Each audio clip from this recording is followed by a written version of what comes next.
Seja muito bem-vindo a Palavras de Refrigério. Esse é um programa de leitura de toda a Bíblia, onde estamos lendo Romanos. Conto com a sua companhia para que todos nós possamos ser edificados, que possamos crescer em graça, em conhecimento e que possamos nos alimentar do pão que desceu do céu, que é Cristo, que é o Verbo, que é a Palavra de Deus. Carta aos Romanos, capítulo 3.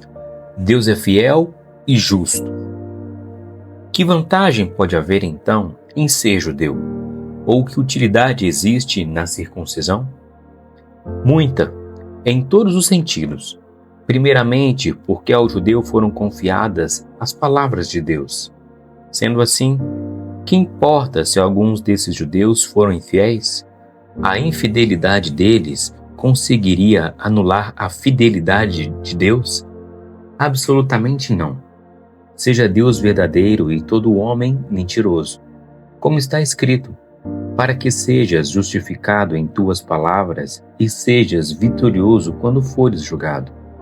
Mas, se a nossa injustiça ressalta de forma ainda mais nítida a justiça de Deus, a que conclusão chegamos? Acaso Deus é injusto para aplicar a sua ira? Estou apenas refletindo com a lógica humana. É evidente que não. Se fosse assim, como Deus julgará o mundo?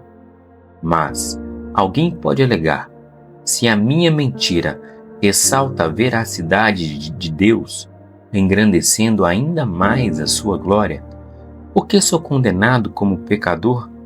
Ora, por que não dizer como alguns caluniosamente afirmam, dizendo: pratiquemos o mal, para que nos sobrevenha o bem?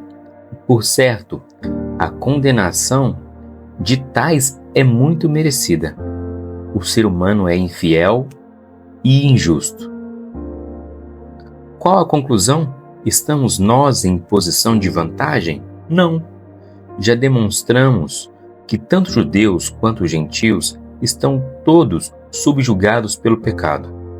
Como está escrito, não há nenhum justo sequer, nem ao menos um. Não há uma só pessoa que entenda, ninguém que de fato busque a Deus. Todos se desviaram, tornaram-se juntamente inúteis.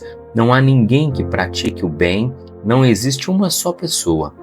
Suas gargantas são como um túmulo aberto. Usam suas línguas para ludibriar, enquanto debaixo dos seus lábios está o veneno da serpente.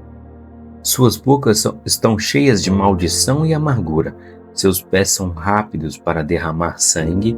Seus passos são marcados por destruição e miséria. E não conhecem o caminho da paz.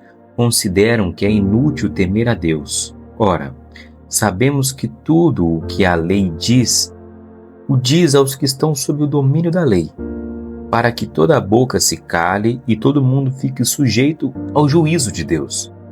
Portanto, ninguém será declarado justo diante dele confiando na obediência da lei, pois é precisamente por meio da lei que chegamos à irrefutável conclusão de que somos todos pecadores, justificados pela fé em Jesus.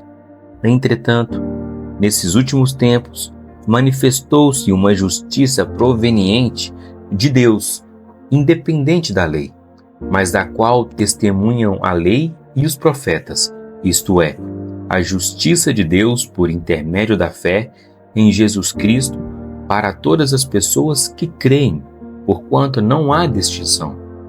Porque todos pecaram e destituídos estão da glória de Deus, sendo justificados gratuitamente por sua graça, mediante a redenção que há em Cristo Jesus. Deus o ofereceu como sacrifício para propiciação por meio da fé, pelo seu sangue, proclamando a evidência da sua justiça. Por sua misericórdia, havia deixado impunes os pecados anteriormente cometidos.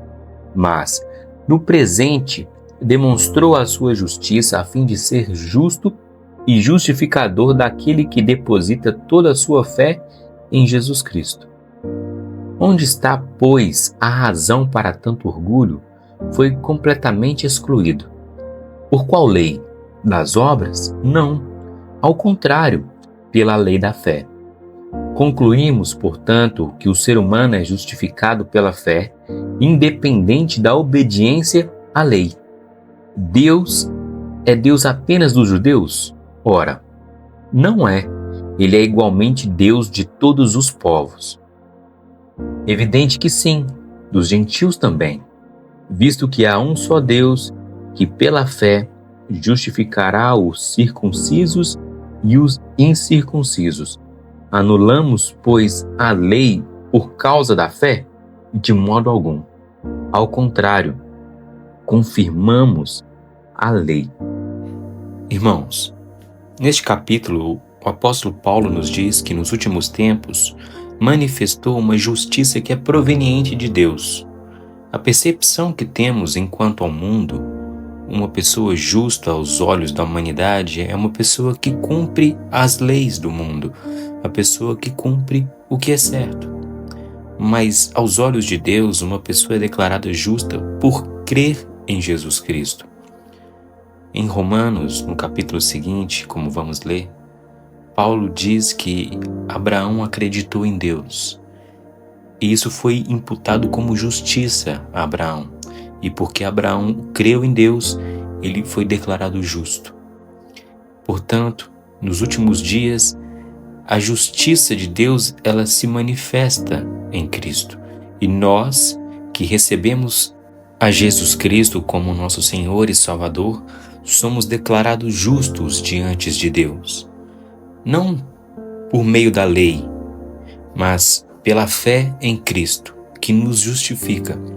Pois a palavra diz que não havia um justo sequer, mas nós somos justificados gratuitamente por sua graça, mediante a redenção que há em Jesus Cristo. Pai, a minha oração é que esse irmão ele tenha em mente que nós não somos justificados mediante a lei, mas somos justificados mediante a fé. A fé no teu Filho que morreu na cruz para pagar a nossa dívida.